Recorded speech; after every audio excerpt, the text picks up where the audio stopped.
Hey, we're live. It's another Friday. Welcome to the Gray Zone. Me and Aaron have accidentally kind of color coordinated, and I see you're home in New York, and I'm on my way up there today. Actually, we're live on Rockfin as well, and on Twitter at my Twitter account, Max Blumenthal. And yeah, I'm headed up to New York later today, and we will be on stage together at the Williams Center in Rutherford, New Jersey tomorrow at the Icarus Festival with this huge sausage fest with 7 other white men on a panel talking about the Ukraine proxy war.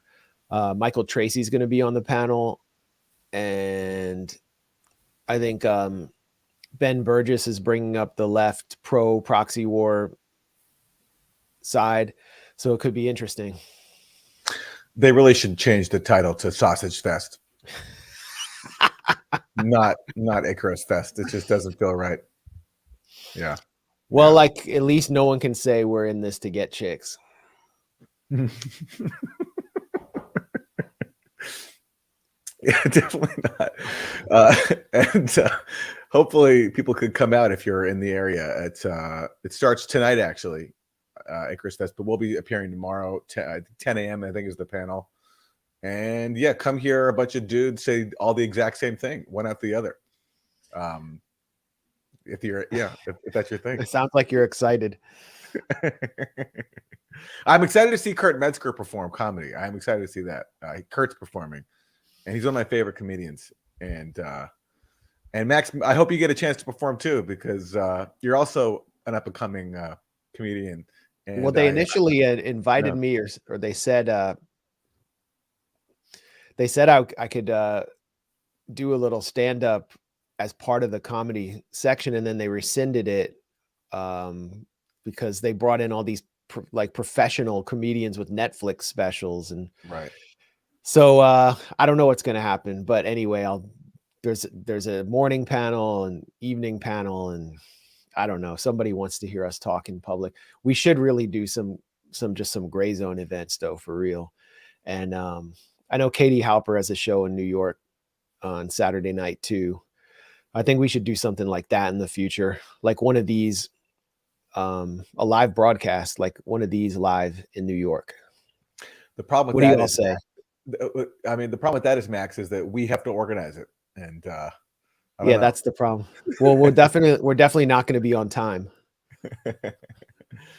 I'll probably miss my train because of this, but anyway, do you want to do the Trump indictment first, or what do you want to do first? Yeah, let's do it. Let's briefly address it.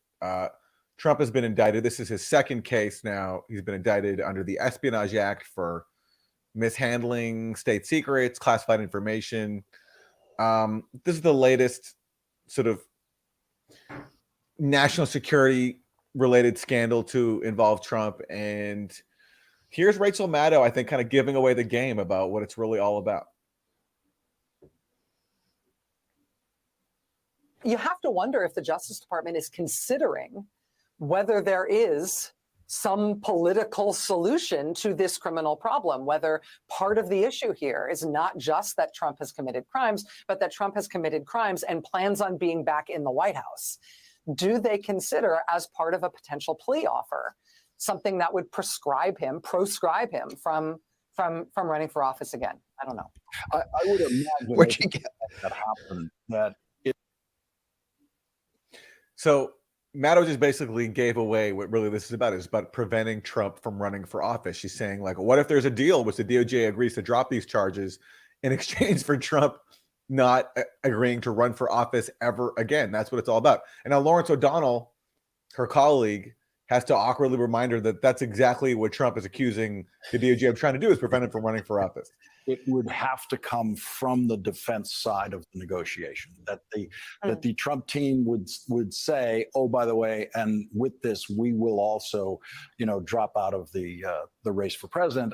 Otherwise, it would put the Justice Department in this position that Donald Trump claims they're in.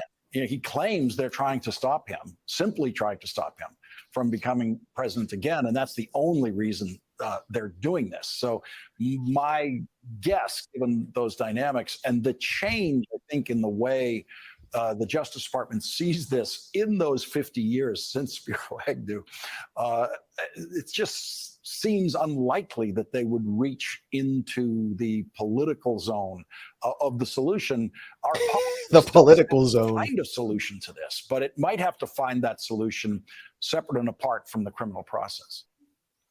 And Maddow's like, oh, yeah, right. My bad. I shouldn't have said that out loud. That is the goal here, but I just shouldn't have admitted that because we're not supposed to believe that this is about politically targeting Trump. We're supposed to believe this is about a serious national security case about him mishandling some documents. So, oops.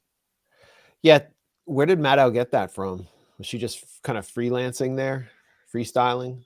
Well, what's funny is she's floated this very thing before. Like back when Trump was in office, she floated the very same thing where Trump, to avoid being indicted over the Stormy Daniels thing, back when, that was like all the rage, that he would trade away his resignation in exchange for not being indicted. Here's the clip. She actually floated this back in February 2019. That could set the stage for negotiations of the same kind that the Justice Department entered into with Spiro Agnew in 1973, right? Negotiations in which this office holder knows that he is up against serious felony charges, but he has this one great advantage in his plea negotiations with prosecutors, the great advantage that almost no other criminal defendant ever has, which is that this office holder, in this case it would be the president, could, like Agnew, offer to trade away his resignation, just like Agnew did, in exchange for prosecutors making some or all of those criminal charges go away. So again, I think what's about to happen might be a bigger deal than we are broadly grappling with. On the eve of this testimony from the president's longtime personal lawyer, with these reports that Michael Cohen is about to provide evidence in public and to Congress of the president committing criminal acts while in office, it's starting to look like we're getting into the kind of territory where the Agnew precedent becomes very relevant. Where the issue of the president's potential indictability, potential prosecutability are maybe treated as separate matters. Maybe the president can't be prosecuted now under Justice Department policy, but maybe that's a separate issue from whether or not the president can be indicted. And if the president can be indicted, is the president allowed to essentially negotiate with prosecutors over his own fate? Over his own fate? Potential criminal charges. Legally or politically? Yeah. This is in the political zone, as Lawrence O'Donnell said. And she doesn't seem to understand how the law works, although no, she really doesn't. But this is basically prosecutors. But this is basically like the liberal obsession for the last 6 years. They loathe Trump, they hate democracy, they hate the fact that he was elected. And so the aim has been to use whatever lawfare they can to get him out of office and to prevent him from running office. So this is like the latest phase of this long-running saga that people like Maddow can't conceal because they're so they have this visceral reaction to Trump where they just can't stand the fact that he's in office because he's an ugly face of the U.S. war machine. So they need to get him out. And so this is just the latest phase of them trying to use lawfare to achieve that rather than just simply defeating him at the ballot box. And Russiagate was that. Russiagate was framing him as a Russian agent to try to undermine his candidacy in the presidency. And it's just the never-ending saga. And the term lawfare, I never understood why the right doesn't make more of that, or Trump supporters don't make more of that term the way that they did. They popularized the deep state. Right. And they were correct about the role of the deep state in the Trump presidency. But lawfare is something we've seen used a lot in Latin America against Lula da Silva with the car wash operation Lava Jato. Rafael Correa in Ecuador was a target of lawfare. Just essentially the courts being or political prosecutors using the law as a weapon of war, of political warfare against a leader that they can't oust through elections. And that's clearly that's what we witnessed with Trump again and again. And it's also what fueled Maddow's ratings, because there was always some investigation. This was the end of the beginning of this investigation, and now we're in the Agnew phase, and this could be the beginning of something bigger. So you have to watch my boring ass week after week, because this end of the beginning might become the beginning of the end, and then the bigger thing might actually be real. Like, that's what her show was, and now it's building up again. I was watching CNN yesterday, and they were, and we'll get into this next, talking about the counteroffensive like it was you know, an Arsenal match or something. And then the indictment came down, and they just immediately brought in the panels, and it was just panel after boring panel after boring panel, because that's their bread and butter. That's the only time that viewers tune in. And who are those viewers? It's Maddow's constituency. It's these liberals who've been waiting for Trump to finally be prevented from running for president, so they can finally get a Mike Pence presidency or something, respectable. God ordered me to loot the treasury on behalf of the rich. Like, okay, we're back to normal. We're back to the Bush era. Everything's cool. And then the Tucker situation seems to dovetail with the targeting of Trump, because Fox News is now pursuing Tucker Carlson for doing a Twitter show. Twitter, he has Twitter. How does his contract with Twitter have anything to do with his contract with Fox News, unless Fox intended to essentially buy Tucker out to keep him silent through this election and proxy war, because he posed such a threat on both counts? That's what it seems. That's what seems to be going on. And now Fox is trying to prevent him from speaking anywhere. And who is Fox? It's the Murdoch sons, who are basically part of the Davos crowd. So I didn't follow this. Fox is suing Tucker Carlson? Yeah, let me for breaching contract. They're threatening to sue him. Yeah. Well, and meanwhile, I have to say too, I mean, for it's progressives, he breached his contract. Okay.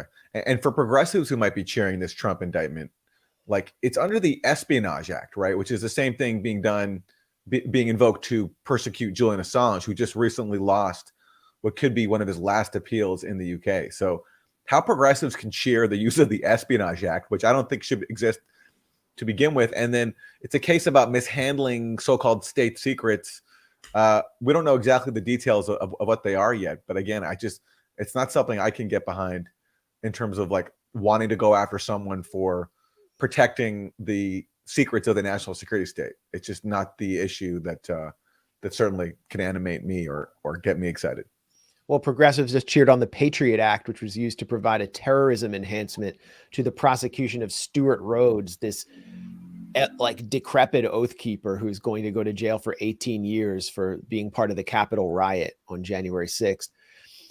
Guest on Democracy Now! Said this is a win for democracy, that people are getting terrorism enhancements for being part of rowdy political rallies and 2-hour-long riots that send them to jail for the rest of their lives under the Patriot Act that, I thought progressives were against. So we're in a different era. Eugene Debs, great precedent for the Espionage Act. And here we are again. Obviously, Trump is no Eugene Debs, but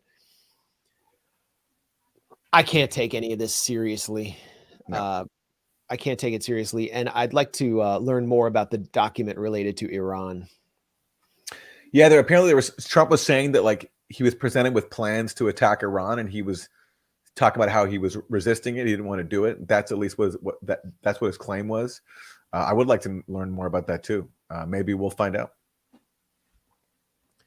Well, we will find out more in the meantime. And we'll be glued to endless CNN panels with David Axelrod and former Mitt Romney advisor Kevin Jennings, with Van Jones weighing in with florid rhetoric. That's what we'll be doing here. No, actually, I don't know what's going to happen here. Probably just like the last indictments. It'll lead to nothing. Wait, Max, 1 second. Are you saying that you aren't excited by this site right here? Look at this. Look at that panel. Look at that panel. How we got look at all those people on the same screen. Eugene Robinson as one non-white person, and Jen Psaki. Andrew Weissman, formerly of the Mueller team. This is an exciting time. Oh, Claire for, McCaskill, the right wing, McCaskill, yeah. in-house right wing Democrat. I'm really worried of what's going to happen to our democracy if we don't send Zelensky that 17 billion reallocation in funds to pay for Ukrainian healthcare workers. Well, who is that? Oh, Brzezinski, Mika. There's Mika, yep. And Joe, you sparred with him once famously on his show. That was pretty funny. They call them, and they take themselves so seriously at these moments. How many panels have they done on Trump being indicted over the last 6 years that went absolutely nowhere? Yeah. It's a real waste of life. So you got someone at your door. I don't know. Is that the SBU or the FBI? It's hard to tell the difference. We'll find out. We'll find out in a second. Yeah. So we're going to cover that too. The Ukrainian counteroffensive has begun. This is the spring counteroffensive we've been hearing so much about, originally reportedly planned for April 30th, which turned out to be the date Hitler died. So it apparently was rescheduled, and it's begun around the Zaporozhye region. And it's not going very well so far, which means that it's not going very well for Joe Biden, whose political ambitions are bound up in the success of the Ukraine proxy war, and therefore this counteroffensive, which must succeed in order to justify continued and endless aid, military aid to the Ukrainian military. Here's Politico declaring that White House anxiously watches Ukraine's counteroffensive, and there's good reason for their anxiety, seeing the war and Biden's reputation at stake. There's been so much buildup. Bono drew a cover for former Israeli prison guard and arch neocon Iraq war cheerleader Ann Applebaum at The Atlantic, declaring that the counteroffensive could actually reach Crimea. And it so far has not even failed. It has so far failed to breach the outer line of Russia's defenses. Scores of Ukrainian armored personnel carriers and tanks have been lost, according to Russia's MOD, according to CNN, a notorious pro-Russian Kremlin site.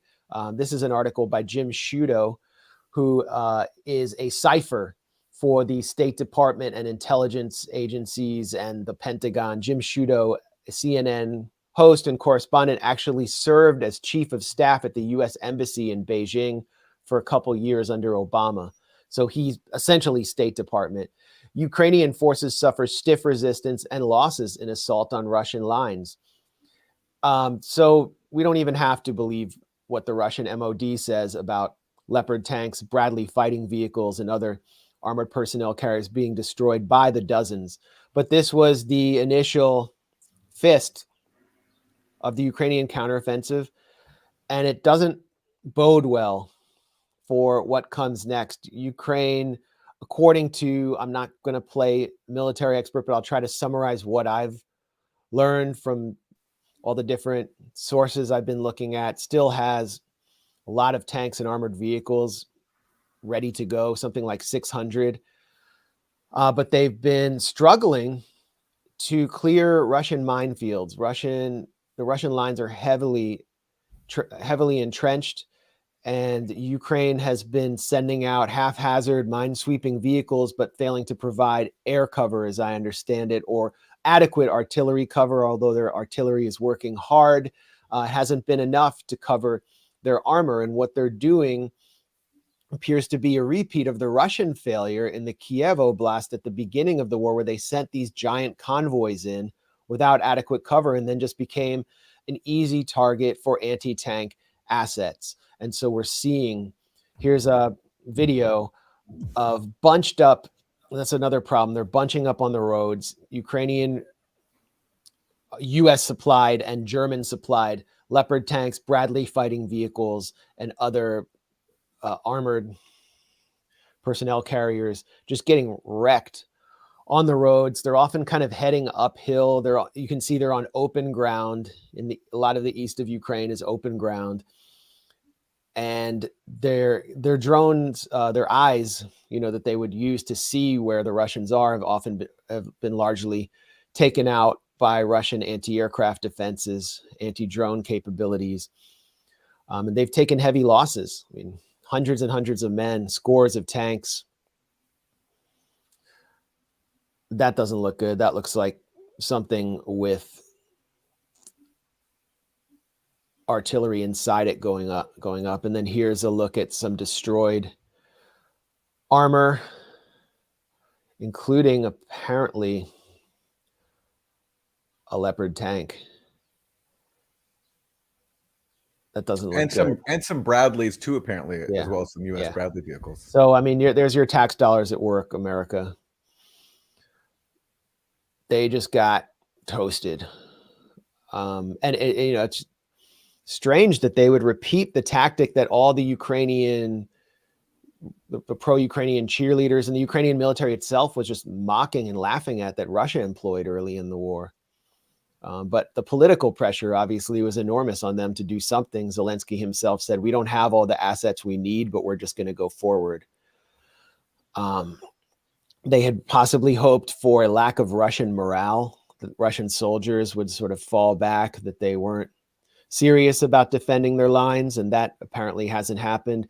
And they lack the element of surprise that they employed in Kharkiv late last year, when they captured a lot of territory by surprising what was essentially a tactical team of a few hundred Russian, it was like a SWAT team, Russian SWAT police, who had been used to hold a position.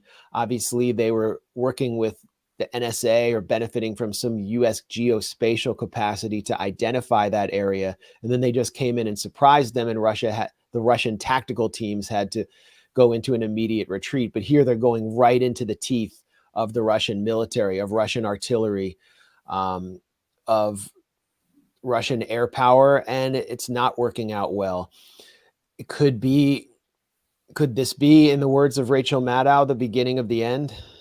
I don't know. The situation could completely change, so I don't want to get too ahead of myself, but it's been a disastrous initial phase of a counteroffensive that the U.S. patrons of the Ukrainian client state have been pushing for and demanding. And we're just looking at Ukrainian armor going up in smoke here. Yeah, and they were demanding it basically as a condition of getting more weapons. Like, this was the message overwhelmingly from U.S. officials and U.S. lawmakers, that like Ukraine needs to show success for us to be able to justify giving them more, which sort of exposes the whole lie at the heart of this entire thing. Like, either you're committed to defending Ukraine or you're not, and whether it can be successful or not, that shouldn't impact your decision to help defend it. I mean, if you're committed to defending it, you'll help it no matter what, not whether or not it can show success. And this metric that you have to show success in order for us to arm you shows that the aim is not to defend Ukraine, it's to use Ukraine to weaken Russia, which, U.S. officials haven't been shy about acknowledging is their real goal. But like, just this notion that Ukraine has to show success or else we're going to cut off the weapons, it shows that really the aim here is not to help Ukraine defend itself. It's just to use it. And when it can no longer become useful, then it becomes expendable, and then it gets cut off. And that's, I mean, as you said, who knows what will happen, but this is not starting off the way it was advertised to go. And look at this waste of, obviously, public money that goes into all these weapons, but lives, all these young lives being sent off to die for what? Over Crimea, which has, been a part of Russia forever. And everyone knows it's not going back to Ukraine unless there's a world war. And over who rules over Eastern Donbass, where you've had a war going on for 8 years and a solution on the table, the Minsk Accords, that could have resolved all of it, but the far right of Ukraine and their allies in Washington wouldn't implement. And then you had, which everyone forgets now, those peace talks in the first weeks of the war, which the US and UK sabotaged. Now everybody admits that now. Israel, Turkey, U.S. officials, Ukrainian officials, Russian officials, everybody admits that there was a peace deal reached early on in the war, but it was blocked by the U.S. and UK. And now we have this. The objective was to break through Russian lines and sever the land bridge to Crimea. It was already, to put it lightly, an ambitious objective. But then the goal was to begin attacking Crimea and then possibly to retake Crimea, which would have resulted in filtration, to use a sanitized term, of the ethnic Russian population. In other words, mass violent deportations and concentration camps and human catastrophe, because the population there does not want to be ruled by the government in Kiev. And so it was always this operation was always suffused with folly, but now it's not even working. The Russian retreats were expected at the outer lines that could still be taking place, but you see in some of the outer settlements, the fighting is ongoing, and Ukrainian forces are being forced to retreat. So how many more will die? I think we're looking at, first of all, one of the biggest tank battles in the post-World War II era brewing, and a bloodbath on the horizon, an absolute bloodbath. And after that, I don't know what happens, but if it continues to go this way for Ukraine, I don't know what they have left. And politically, it's going to completely change the game in Washington. And it will be for Biden what the Iraq War was for George W. Bush, minus the U.S. lives lost. And, since you mentioned Jim Sciutto of CNN before, CNN anchor and a former U.S. official, let me go back to a clip of him from the early weeks of the war. Because to me, it's so illustrative of the propaganda that's been used to justify this war, and also just how ridiculous this war is and how it could have been avoided. So this is Jim Sciutto describing Ukraine just a few weeks into Russia's invasion. He's speaking, this is like early March 2022. We are, if you can believe it, just 6 days into this war, into Russia's full-scale invasion of Ukraine, a country that was peaceful until just days. It was peaceful. He's saying Ukraine was peaceful until Russia invaded it back in February 2022. He's speaking 6 days after that, so late February 2022. He's forgetting the previous 8 years of a war in the Donbass that the U.S. fueled, that Trump was impeached over when he briefly froze weapons to Ukraine to freeze that fight. So he's completely ignoring the previous 8 years of war. And that just speaks to how, this war could have been avoided had that war in Ukraine, in eastern Ukraine, actually been reckoned with. And the U.S. decided, you know what, we don't need to keep fueling this war. Let's allow peace there. But the U.S. didn't want to have peace there because they wanted to have this war. And that's why people like Jim Sciutto now have to pretend that this invasion of Russia just came in all of a sudden without there being 8 years of war where ethnic Russians were being killed before that. I mean, that's just how ridiculous the propaganda is.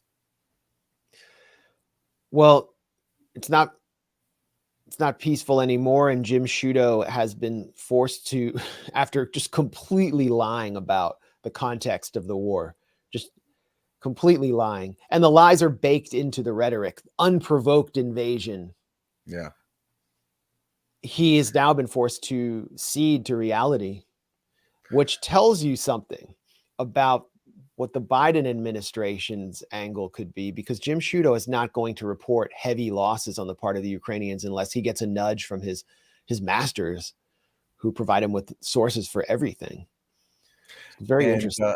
An unprovoked invasion, that's a good preview of coverage I think we'll do today of Greta Thunberg weighing in on the war, because she used that exact term, that exact phrase for this war, unprovoked invasion of Ukraine. All right, give me, or you can tee that up. I just have a cat-related problem here, and I'll be back in 30 seconds. Okay, all right. Well, I will tee this up.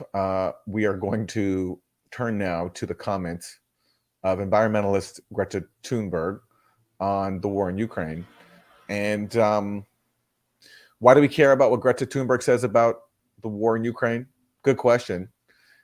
The fact you have this internationally known environmental activist repeating neocon propaganda about the war in Ukraine, I think says a lot. It says a lot about where we're at. It says a lot about where the left is at, where the progressive movement is at, how many people have been duped into buying into so much proxy war propaganda. So that is what we are going to discuss when Max gets back, which is right now. So here is Greta Thunberg, the environmentalist, on Twitter. This is how she describes the war in Ukraine after speaking to Ukrainian President Zelensky. This is what she says. She says, this ecocide is a continuation of Russia's unprovoked full-scale invasion of Ukraine. It's yet another atrocity which leaves the world lost for words. Our eyes are once again on Russia, who must be held accountable for their crimes. What she's talking about is the bombing of the Kakhovka Dam, which of course she blames on Russia because that's what U.S. officials and Ukrainian officials are doing. So she's just parroting that. But look at that term there, unprovoked full-scale invasion of Ukraine. That's right out of any neocon talking book. And here's Greta Thunberg. Yeah, if you just Google that term, unprovoked full-scale invasion, you'll see that it's part of the State Department briefings and part of the Biden administration's language, that they've actually focus grouped that language, and it somehow winds up in a Greta tweet, and it just illustrates what an op she is. She was always a complete op. Like, I was just so suspicious. Who is this kid who's coming across the sea on some solar-powered boat or whatever? And then all these people are there waiting for her at Manhattan, at the harbor in Manhattan. And I'd never heard of her before. And she's here to save us. And there's a talk waiting for her at a theater in New York with Naomi Klein. It's an op. There's got to be something behind this. Here it is. These are just some the examples. State Department. Yeah, State Department. And they call, and it's for people who can't see it, they say here, unprovoked full-scale invasion of Ukraine. So somebody fed her that talking point, and it happens to exactly mirror what the State Department says about the war in Ukraine, unprovoked full-scale invasion. And she was at Davos this year. I mean, it's just completely shameless. Like, she's meeting with the heads of industry. No one knows what meetings took place there because what she was doing took place behind closed doors. But she is essentially a shill for powerful interests. Always has been. And then here's Bill McKibben, another one of these kind of the new kind of environmentalists who is also getting in on the war party. And Bill McKibben, he says, not content with bombing civilian apartment blocks, hospitals, and schools, Putin is now using nature as a potent weapon in his total war. It's as if he has a checklist of war crimes. Remember, Bill McKibben issued a call in the New York Review of Books for environmentalists to partner with the Pentagon to decarbonize the economy. That the Pentagon and its research and development powers had to be harnessed by environmentalists. In both of their careers, their careers have been completely sponsored by billionaire-backed foundations. The environmentalist movement used to be actually a radical movement that was connected to the earth. These people are connected to the fourth industrial revolution. They're connected to the multi-trillion-dollar asset pool of renewable energy and the billionaires behind it. And they probably see Russia in the same light that Naomi Klein does, as a petro-populist state. That's how she referred to Venezuela and the Bolivarian socialist government of Venezuela, that they're essentially using oil to fuel their economy, or fossil fuels to fuel their economy, their own development. And therefore, they are the enemy. And the good guys are, in Naomi Klein's words, Denmark and Uruguay. I mean, Uruguay is just like some tool of the U.S. that puts up almost no resistance, and maybe they'll have like, a left-wing leader, but they're powerless to resist. And Denmark, what is Denmark? It's like the razor point spearhead of NATO. And those are the heroes. So it really shows how the Green movement has blended in with NATO. And we, of course, have the Green Party of Germany leading the war party. Annalena Baerbock was just actually in Brazil. The foreign minister of Germany, and one of the two key figures of the Green Party, along with Energy Minister Robert Habeck and she had some interesting comments to Brazilians. This is a country with a 20% poverty rate. Ich kann mehr als verstehen, dass die Bedrohung dieses Krieges bei Ihnen hier in Lateinamerika anders wahrgenommen wird als bei uns in Europa. Ich habe das überall auf der Welt gehört. Zum einen, wo wart ihr, als wir euch brauchten, aber auch, wo ist eigentlich die Ukraine?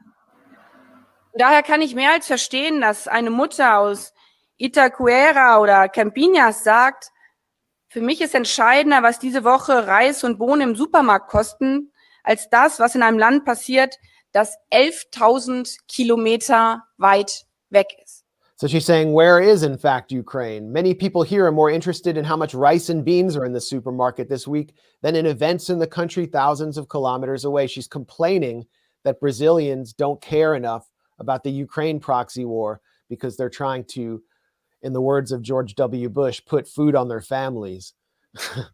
And you point this out, Brazil is a 20% poverty rate. Yeah. And she's lecturing them about worrying about feeding themselves and not caring about the Ukraine proxy war. I mean, you could really write a whole book on how the Green Party and green politics became bound up in the war party. The U.S. Green Party is run by this clown, Howie Hawkins, who's a complete proxy warrior who supported the dirty war on Syria. He's trying to bounce people from the party. I mean, he needs to be ousted. And there would have been no room even for Cornel West in the Green Party of Howie Hawkins. So well, that's a good preview of a letter clip where Amy Goodman recently had on Dr. Cornel West, and she was chiding him for not running with the Green Party. She says, like, why didn't you run with the Green Party? And why'd you? Anyway, we'll see that later on. But back to the point about the Kakhovka Dam, the Biden administration, we actually sent our Grayzone DC correspondent, Liam Cosgrove, go to the Pentagon and ask the Pentagon spokesman about who he thought was responsible for the destruction of the Kakhovka Dam. This is a dam that's located in territory controlled by Russia now that feeds water to the reservoirs in Crimea and feeds the cooling reactor of the Zaporozhye nuclear plant, which Russia has been guarding despite fake claims by Ukraine that Russia is attacking this plant. It's actually Ukrainians who've been attacking the plant. So it would stand to reason that this attack benefits Ukraine, especially at the beginning of its counteroffensive, especially when the Washington Post had already reported in December that Ukrainian forces had attempted a test strike on the dam in advance of blowing it up with HIMARS rockets supplied by the U.S. Before a previous counteroffensive. So here's Liam Cosgrove of the Grayzone in the Pentagon briefing press room.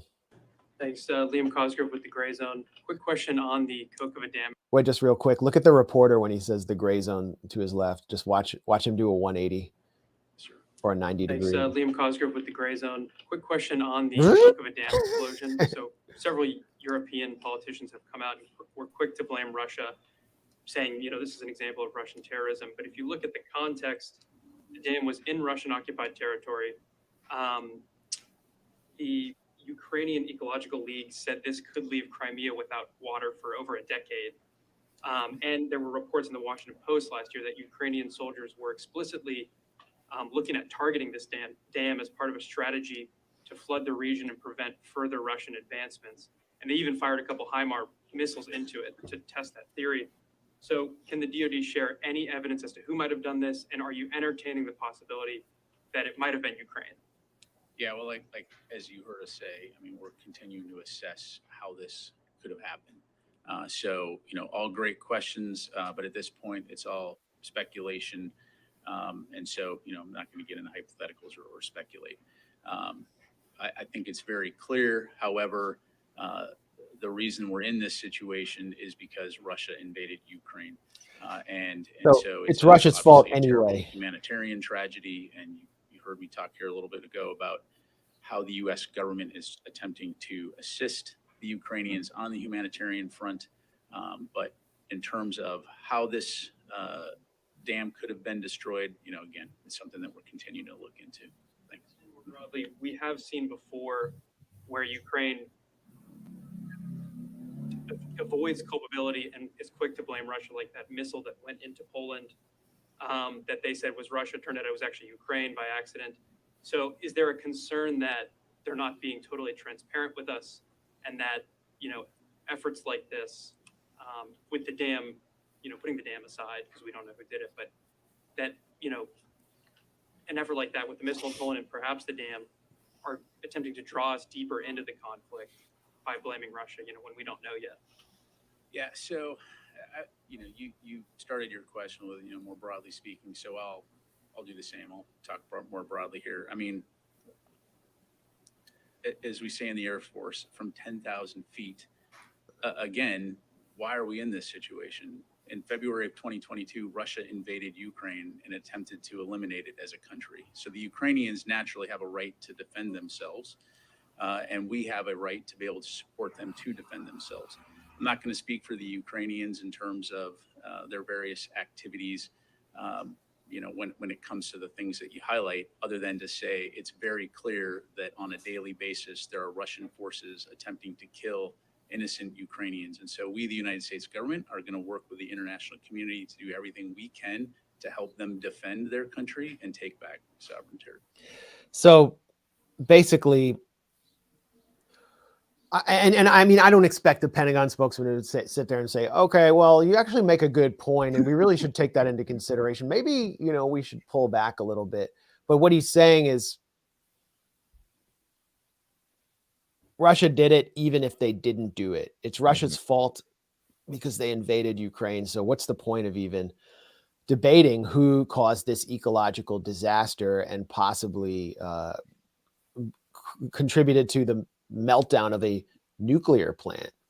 And then what he's also saying is, if you parse his words carefully, is that the U.S. supports whatever Ukraine does, including if it blew up the dam because Russia invaded, which is what Tony Blinken has also said, which means for you, the American or European taxpayer, that you have no say on where your military aid goes, whether it goes toward attacking the Kremlin with drones, staging a neo-Nazi invasion of the Russian Federation, or blowing up a dam, or even, if you believe this recent Washington Post report citing anonymous CIA assessments, blowing up the Nord Stream pipelines. Once you go and send in your check to the IRS, Ukrainian forces can do whatever they want with it, and the U.S. is rubber stamping that and green lighting it. It shows how insanely undemocratic our foreign policy is, and why it's so important that people actually weigh in and stage a domestic political intervention here to stop this from continuing, because they're green lighting straight up terrorism. Even if Ukraine isn't responsible for this, it somehow comes out they're not responsible, they're still giving the green light for that.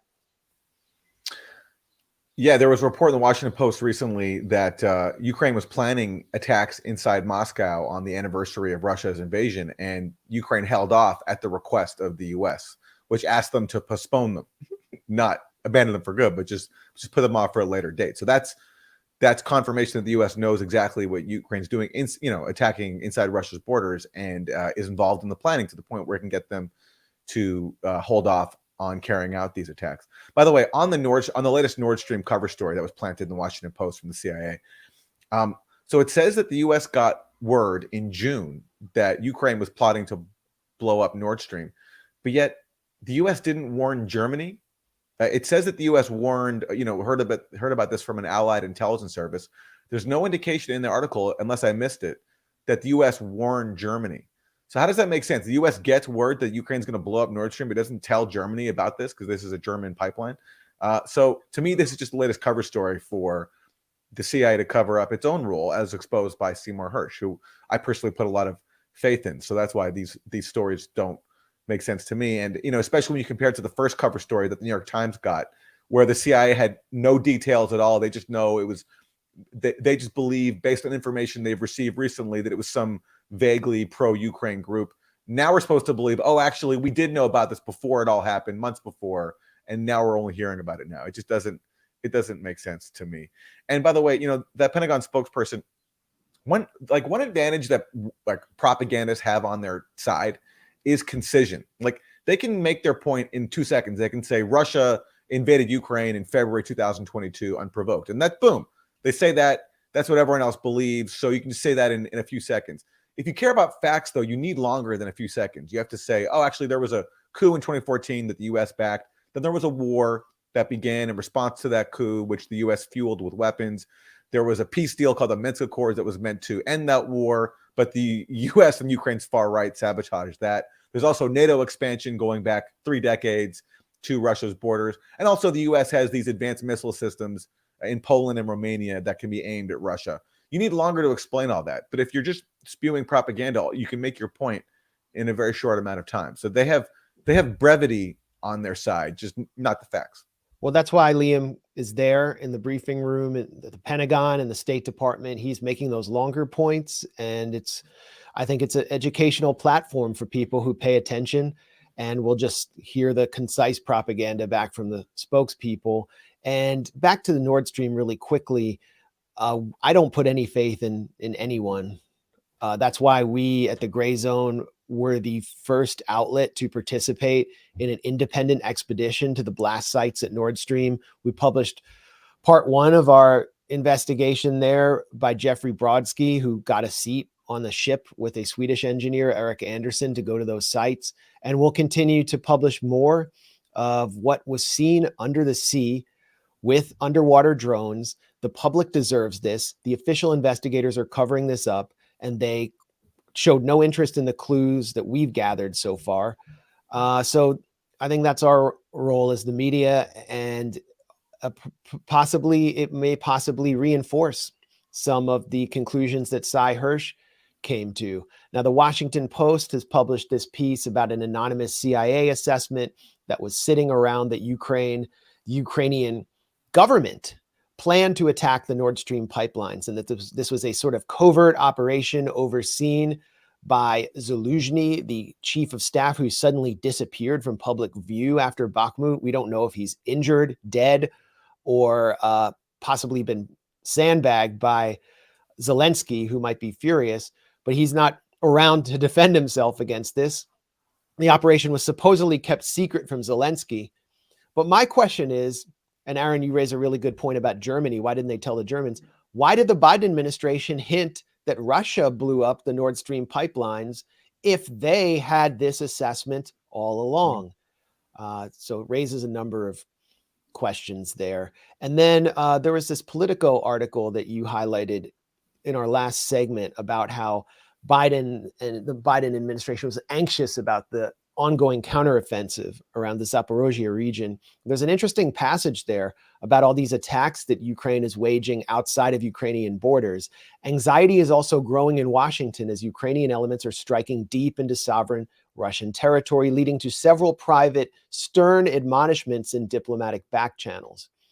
U.S. officials believe that Kyiv, or at least pro-Ukraine forces, are responsible for a drone attack on the Kremlin and explosions that have killed both a prominent pro-war blogger, that would refer to Vladlen Tatarsky, and the daughter of a Russian nationalist, that refers to Daria Dugina. And this week, the Washington Post reported that the U.S. had intelligence indicating that Ukrainian President Vladimir Zelensky's government planned to attack the Nord Stream pipelines, and later officials believe a pro-Kiev group did it instead. So people in the State Department and in the diplomatic corps getting are rankled by what Ukraine is doing, and they want this counteroffensive to succeed because they suspect that that kind of terrorist activity, sabotage, will continue well into the future. And actually, it's a sign of desperation. So Greta Thunberg probably hasn't gotten that memo, though. She's not anxious at all. And, just in closing, just a message from Greta Thunberg for everyone, just a public announcement. The vaccine works great. Greta Thunberg. And, 2020 was a rough year on everyone. I guess it's been hard on Greta Thunberg, too. We've all aged a little bit. I like that meme. All right. So do you want to do Cornell? Well, since we're on Ukraine, then we should talk about the story we just published. Brother Aaron, I know that Gabor is so proud. Brother Gabor is so proud of you for what you're doing, brother. Oh, I know that Brother Gabor is so proud that you've been spied on by the FBI in Ukraine. Yeah, so this was the latest story that we published. Leaks reveal the FBI helps Ukraine censor Twitter users and obtain their info. And this is a story that I did based on the Twitter files, leaked emails from the Twitter files that I got, showing that the FBI is collaborating with its Ukrainian counterpart, the SBU, to censor people on Twitter.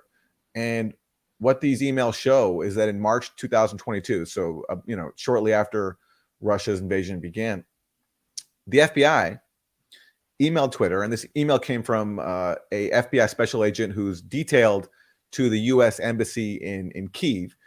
And this FBI agent writes to Twitter and says that the SBU has given me this list of accounts that they say spread fear and disinformation, and this is for your review. And then the attached message from the SBU has a list of dozens of accounts and says that, please block these accounts and also give us their user data. You're suspected of spreading fear and disinformation.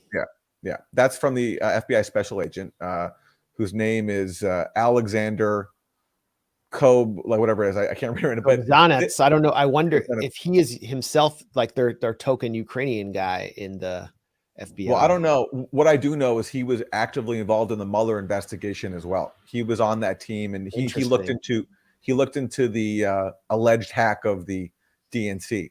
So he is the assistant legal attaché for Kiev, Belarus, and Ukraine. Yeah. So he's in Kiev. So he's passing on this list, and this list so the SBU has this list of accounts, and the SBU says, please block these accounts and also give us their user data. And there's a lot of names on this list. There's the editor-in-chief of RT. There's some Russian politicians, some Ukrainians, people who have been critical of their government. One video blogger who's pretty famous, who actually fled Ukraine and got asylum in the EU. And I'm on this list as well. And Twitter responds by saying, okay, we'll take a look at this, but they flag the fact that the list includes American and Canadian journalists. And they say, for example, Aaron Maddow. And Yoel Roth of Twitter basically says that unless you can show there's some sort of deceptive tie between these journalists and a foreign government, that we're not going to violate their free speech. And the FBI, in response to being told that they're trying to censor journalists, doesn't address that fact. And so when I got this, I wrote the FBI, including the special agent who passed on this list. I said, did you vet this list before you passed it on to Twitter? And when the Twitter told you that you were trying to basically censor journalists, has that prompted any review of your policy or any change to your collaboration with Ukrainian intelligence and trying to censor people? And the FBI basically gave me a non-answer. They said, while we appreciate your query, we don't confirm the veracity of our correspondence with other parties. So they did not respond to my question. But that's the story, that the FBI is collaborating with Ukrainian intelligence, and at their behest is passing on not just requests for censorship, but also requests for personal information. So if Twitter had granted this request to the FBI, in my case, that would have meant that Twitter would have handed to Ukrainian intelligence my date of birth, my email, and my phone number. And it's, how is this considered in any way legitimate?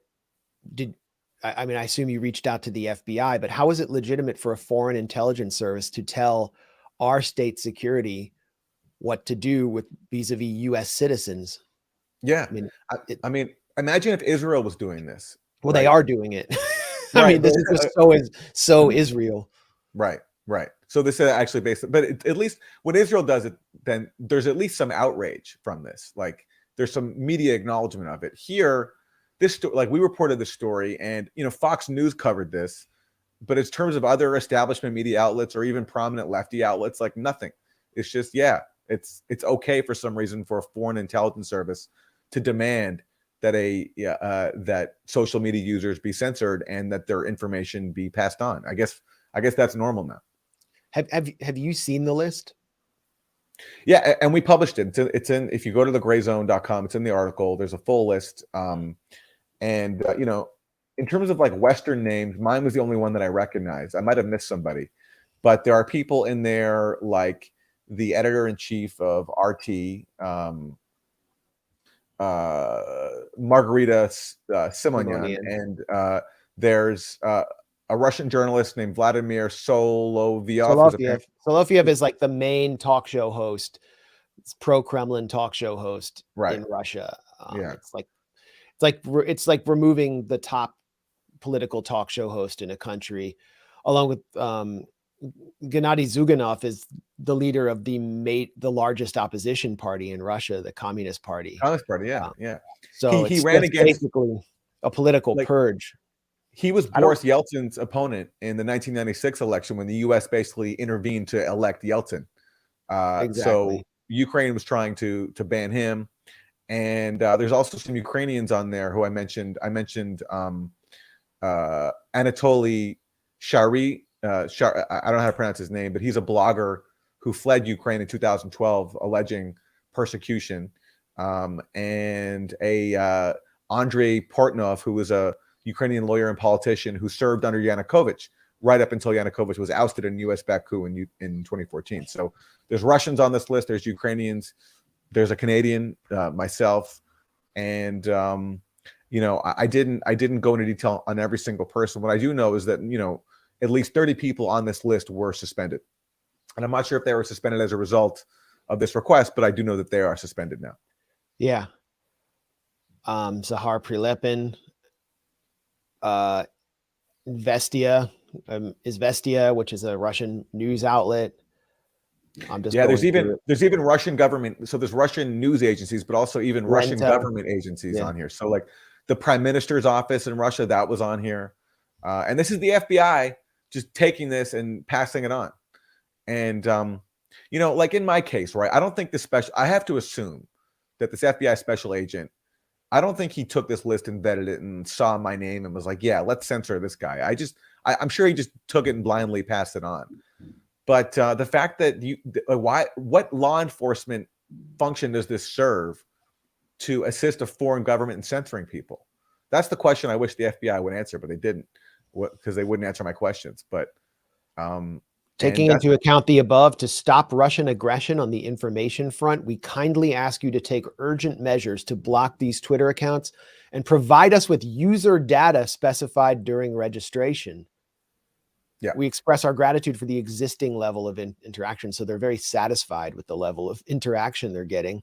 Yeah. So passing on personal data, including of Canadians, even Americans, to a foreign intelligence service known for sending out death squads to assassinate dissidents. That's what the FBI was doing on behalf of Ukraine. That is shocking. And this comes after, you know, recently Anya Parampil and I were added to the enemies of Ukraine list, along with many other people.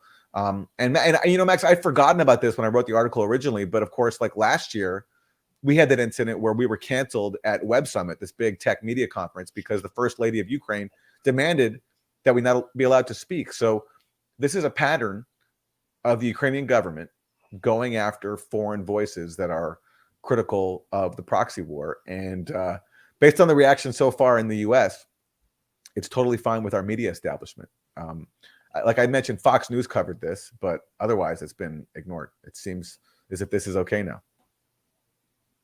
It's you know, Aaron, Israel did set the precedent for this. What it does in deploying its assets here in the UK, including people who are citizens of the US or UK who actually work for the Israeli embassy or work for foreign agent organizations, to go after politicians and public figures and to pressure social media platforms to censor them is is accepted practice.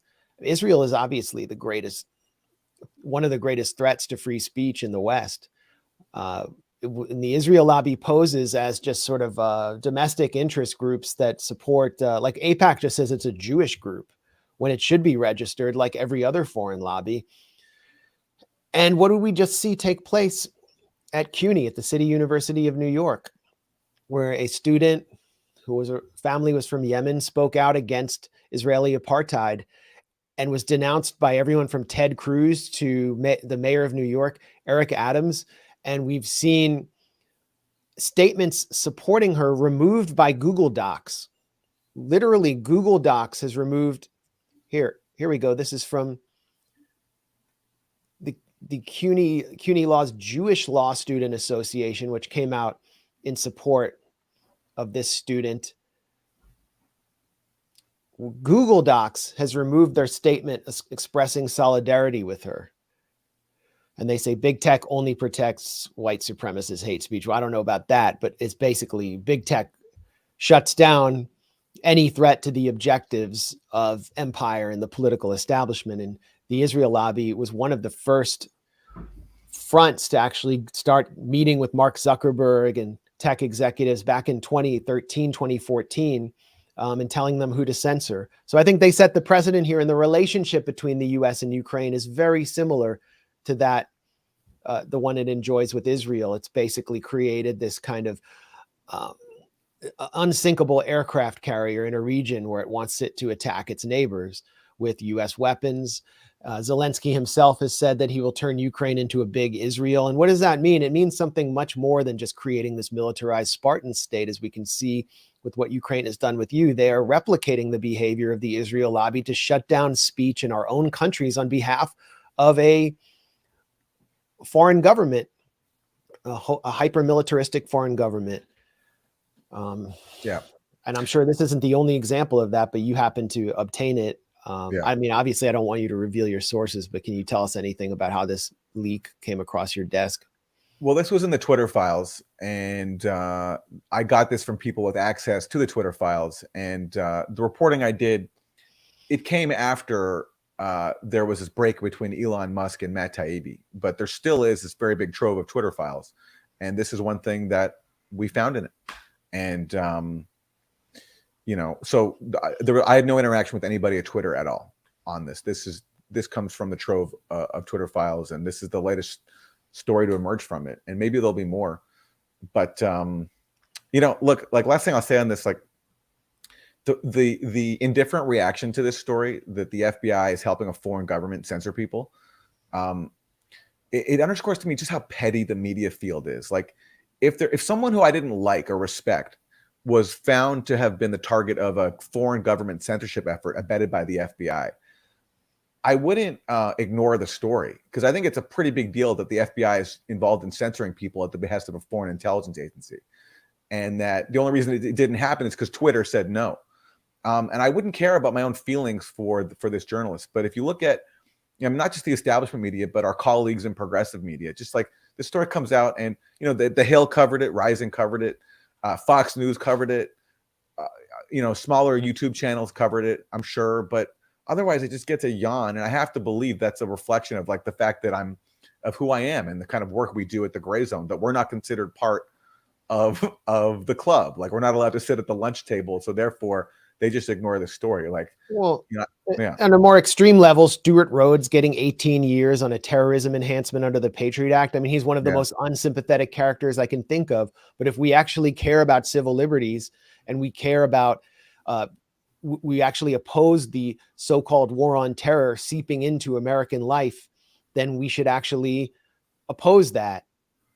And then you're like, oh, you're defending the Klan. Well, you say that, if you say that to me, you have absolutely no principles, and you yourself pose no threat to power, because you don't fear having a terrorism enhancement for something you do. I think some guy got 10 years in jail for, like, throwing something at a cop.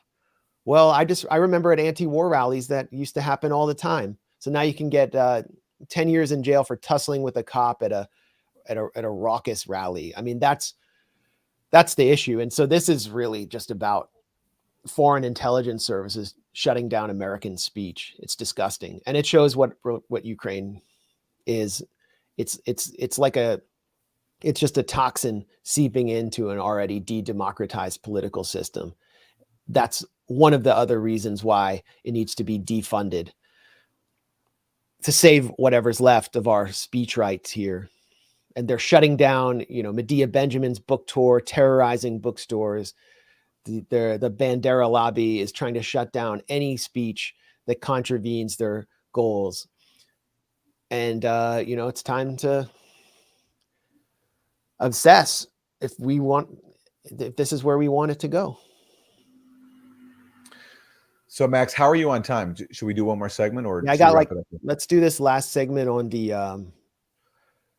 outsider candidates. And I know how I want to start it. Okay. So we'll talk about RFK and Cornel West. Yes? Yeah. Okay, well, all right. Well, there you go. That's how I wanted to start it. Thank you, Eric Thomas, Eric T. Red, for throwing that on screen. It's a question: do you believe you can become president of this country without the support of Israel? I do not believe that anyone who is running for president thinks they can, who has a serious shot, thinks they can become president without the support of the Israel lobby and without pandering to apartheid Israel in all its forms. And a prime example of that is the behavior of Robert F. Kennedy Jr., someone who I know and respect a lot, on the campaign trail since he has started to gain a lot of momentum and a lot of support, including from powerful billionaires in the tech and crypto world. Robert F. Kennedy Jr.'s family obviously has a long-standing relationship with Israel. The official story of his father's assassination by Sirhan, a Palestinian, is that he killed him as in vengeance because Robert F. Kennedy Sr. helped shepherd through one of the first major arms deals from the U.S. to Israel, as the U.S. supplanted France as Israel's neo-colonial sponsor during and after the 1967 war. Teddy Kennedy, when he took on Jimmy Carter for the Democratic nomination in 1980, sought to win over Jewish voters in Illinois, but also to shepherd through to rustle up a lot of pro-Israel money by hammering Jimmy Carter for supporting a resolution at the UN condemning Israel's settlement enterprise and declaring that this was anti-Semitic. And he also condemned the Camp David Accords, which paradoxically benefited Israel, and ran one of the most aggressively progressive, except for Palestine, campaigns in American history in 1980. Now, Robert F. Kennedy Jr. is trying to take ownership of his family's legacy by issuing these brief statements of support, almost zombie-like statements of support for Israel, when he's critical of every other sacred cow of the establishment, including the CDC's vaccination schedule. And my thinking is, if you're willing to take on vaccines and the vaccine lobby, you're going to get demolished and everyone's going to call you a conspiratorial psycho. If you're willing to take that stand, then what is so hard about going where even Bernie Sanders went on Israel-Palestine? What is so hard about that? Stands to reason that you would lose some major donors who are funding this campaign that's given you momentum to talk about other hard issues like big pharma, big tech, the censorship industrial complex, and the Ukraine proxy war, where I think he's made some very important interventions. But I don't think Bobby Kennedy Jr. believes what he's saying about Israel. I think he knows the truth, and that he is essentially a hostage to the Israel lobby, which just shows how powerful the Israel lobby is, that they can come in and shut down this outsider candidate, muzzle him, and threaten him, which is precisely what happened with the former reality show right-wing race hustler Shmuley Boteach when Bobby Kennedy Jr. issued a statement of support for Roger Waters, who was being falsely branded as an anti-Semite for an anti-fascist performance. So before this photo, with Rabbi Shmuley, who is a front man for the Adelson family, the Likudnik oligarch, the late Likudnik oligarch who ran Trump's Israel policy and who called for bombing Iran with a nuclear weapon once in a public speech. Before this, Shmuley was pumping out through his little political outfit memes calling Bobby Kennedy Jr., that man whose arm is around, a Holocaust denier and a Nazi because he had praised Roger Waters. It's classic race hustler behavior. It's like, I'm going to call you a racist and I'm going to call you a racist until you agree to do what I want. And then I'm going to take pictures with you and I'm going to legitimize you among my network of my fanatical race baiting network. And Bobby Kennedy Jr. has caved in to this powerful force that shuts down free speech all over the country in the name of supporting apartheid and attacking all of its neighbors perpetually while maintaining a military dictatorship over millions of stateless indigenous people. It just seems to me it's too much of a contradiction for me to square with his other views. Here he is being asked about it by Craig Pasta. Yeah, props to Pasta for doing this. Mr. Kenny, a lot of people are confused about the tweet storm. I call it the tweet heard around the world. A couple of tweets were put up in support of Roger Waters and then taken down. Do you want to give us a little explanation of why they were taken down and also your stance on Israel and Palestine? I tweeted that. I made the tweet applauding Roger Waters' courage in opposing the COVID mandates and the Ukraine war. I was unaware of his position on Israel. And when I learned that, I immediately took it down. My position of Israel is that I support Israel. My family has a long relationship with Israel. I support its right to exist and its right to protect its security. And the Palestinians? And a humane outcome and a recognition ultimately of the aspirations of the Palestinian people is important for everybody. Thank you. And Kucinich is right there behind him. Kucinich knows better. It's pretty sad to see. I mean, these are both courageous people on so many other issues. Kucinich included, obviously, who I'm a big admirer of. And to see RFK Jr., as you say, cave on this issue, that was a sad sight.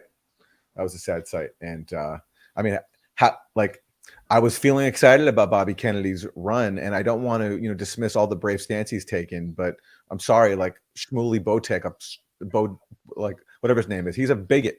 He's a straight up anti-Palestinian bigot, and that's just a line that I can't cross. I mean, that's just that's disqualifying to me, unfortunately. Yeah, I mean, nothing's disqualifying to me, just like nothing will fill me with unqualified support for any candidate. I don't support candidates as a journalist. I see the opportunities when someone comes along and create space. However, I'm not going to give them a free pass. I personally protested Bernie Sanders to his face at a event he did on climate change, right after he had issued support for Israel's assault on the Gaza Strip, and continued to come at him with questions about that until Bernie Sanders walked that back and started to get more in step with a Democratic Party grassroots that, according to a recent Gallup poll, says it supports Palestine over Israel. I don't like the way that poll is framed, but that really shows that RFK is more in step with the Likudnik oligarch class than he is with his own grassroots supporters. And it raises some questions there. And so I issued this challenge. It's been weeks. And again, I know Bobby, I'm friendly with him. I really, on a personal level, like him. I think he's an inquisitive person, has a really sharp mind, and has made some important interventions. I had to put my name on the list to interview him. He's made the rounds on a lot of right-wing media shows, but my name's still sitting there on this list. I had to fill out a form to be able to interview him, and I invite him again to an open and civil discussion, not an ambush, on Israel-Palestine. And I'll talk about what I've seen there and reporting from the ground for years. And he can talk about it from his own perspective. But I think one important point of his campaign is to educate the public on issues that you can't talk about anywhere else. So I'll play my challenge or invitation to RFK that I issued on Rising one more time. And I really feel sorry for Bobby Kennedy Jr. to be wrapped up in this and to allow himself to become kind of a hostage. So I want to extend an invitation to Bobby. If you can suffer through the likes of Crystal Ball lecturing you on the science, then you could join me live at the Grayzone for an open and civil discussion about what I've witnessed for years, reporting from behind the Israeli apartheid walls around the Gaza Strip and the West Bank. And let's talk about this issue openly. Let's talk about the ethno-supremacist ideology and the settler colonists injected into the heart of historic Palestine in an open way, because that's what your supporters want. So, got a feeling he ain't going to accept my invite, but it needs to happen. We need to open up this debate. Yeah. Well, do we have time to cover another outsider presidential candidate? So, okay. Let's do it. So Dr. Cornel West just announced he's running for president with the People's Party. And to kick off his candidacy, he's been doing interviews, and he went on Democracy Now! And it's a really interesting interview. As I pointed out, in this interview, Amy Goodman of Democracy Now! Asked Dr. Cornel West tougher questions than she has of any Democratic Party lawmaker in years. And so this is an example. Since she got Bill Clinton on the line. Yes, that's a great example of what Democracy Now! Used to do, is when they held Bill Clinton to account on Election Day in 2000. That's a legendary interview by Amy. But this, by contrast, this is what, and this is not just about Democracy Now! This is like a microcosm of what so much of lefty media has become now. So this is Cornel West on her show, and this is what Amy chooses to focus on. Professor West, I wanted to go to one of your first campaign videos, which features a clip of an interview you did with podcaster Joe Rogan. Last year, Spotify faced a wave of calls to remove Rogan from its platform for promoting misinformation about COVID-19, but also after this video resurfaced showing Rogan using the N-word on his show 24 times. Saying the word. You've already said is just like saying she's calling you a like this boy that he's a but starts calling them. You had people India Are and others actually pull their music from Spotify. She would later put it back on and said she felt like she had accomplished a lot in pointing out what he was doing, especially in using the N-word. Can you talk about why you featured him in your campaign ad? Well, one is it's an attempt to show that we have to have a realignment, which means you have to be able to speak to people you have some deep disagreements with. And Brother Joe Rogan, he said a number of things that I have deep disagreements with. I don't think that censorship, for the most part, is the proper or appropriate way. I really don't. So, of all the things going on in the world, all the things that Dr. West can talk about, he's confronted here because his campaign ad features a very brief clip of Joe Rogan. And so now he has to answer for briefly featuring Joe Rogan. And because the singer India Ari protested Joe Rogan on Spotify, then Cornel West has to, I guess, apologize for featuring Joe Rogan. Like if Cornel West had put a clip of him on with like Anderson Cooper or any other, pro-war media outlet, which, because he's interviewed by CNN and MSNBC, would she have asked him to apologize for that? No. But because he's on with Joe Rogan in a couple of seconds, he has to, I guess, apologize for daring to allow Joe Rogan into his campaign ad for a couple of seconds. Well, the whole Rogan thing was fake to begin with, and the campaign was fronted by the Rockefeller Foundation, which is it's a billionaire-backed pro-big pharma organization. The use of the N-word, I don't even I don't even know if he was using it in a derogatory way, but there's a school of thought that you're not allowed to use it at all. And Cornel West gave a good answer there. Amy Goodman then goes on to ask him all kinds of nitpicking questions that just are irrelevant to what his campaign is about. Well, here's the next one. And the way she introduces this question is so funny, because now I think she's starting to realize that her questions are ridiculous subconsciously. So she says, well, we always ask critical questions at Democracy Now! But that's just not true. And they've had on multiple Democratic Party elected members of Congress in recent years have not asked them a single critical question about anything, including their unanimous support for the Ukraine proxy war. But anyway, watch this clip here. So, Democracy Now! We ask very critical questions. I also want to... Not true. They Except just for don't. Kurt Eichenwald. Yeah, no, they just don't ask critical questions. If you're a Democrat like Jamie Raskin or Pramila Jayapal, Ro Khanna, all the members of the squad, all of them have received zero critical questions, including about the most, I think, consequential story in the world, their funding of the Ukraine proxy war. They've received no questions at all from Democracy Now! About that at all, let alone critical questions. So anyway, but this is what Dr. Cornel West is confronted over here. Read from a New Republic article about your candidacy and about the People's Party. The article states, quote, while the party began in 2017 with noble roots to form a new political party independent from corporate money and influence, it's been mired in troubling allegations as well as broader organizational dysfunction, numerous sources of corroborated sexual harassment allegations against party founder Nick Brana. Last year, former party member Paula Jean Swearingen said she'd witnessed Brana try to force himself onto former party executive director Anna Day, who confirmed the allegations herself. Numerous party board members were apparently forced out for encouraging investigations into the allegations and questioning whether Brana was still fit to lead the party, unquote.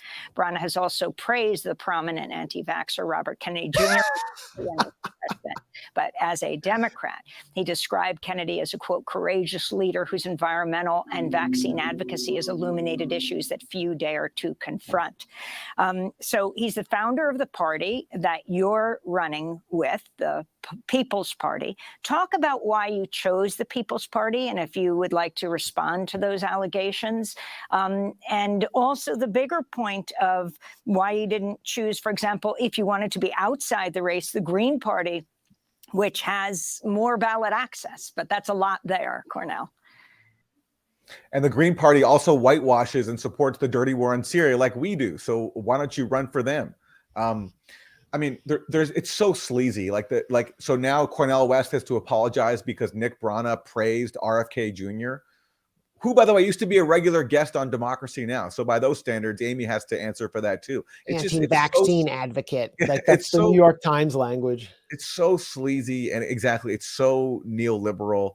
And if you're going to lodge these sexual harassment allegations, and I don't want to adjudicate that because these things are, whatever, they're always so messy, but you at least got to include Nick Brana's response to them, which she doesn't do.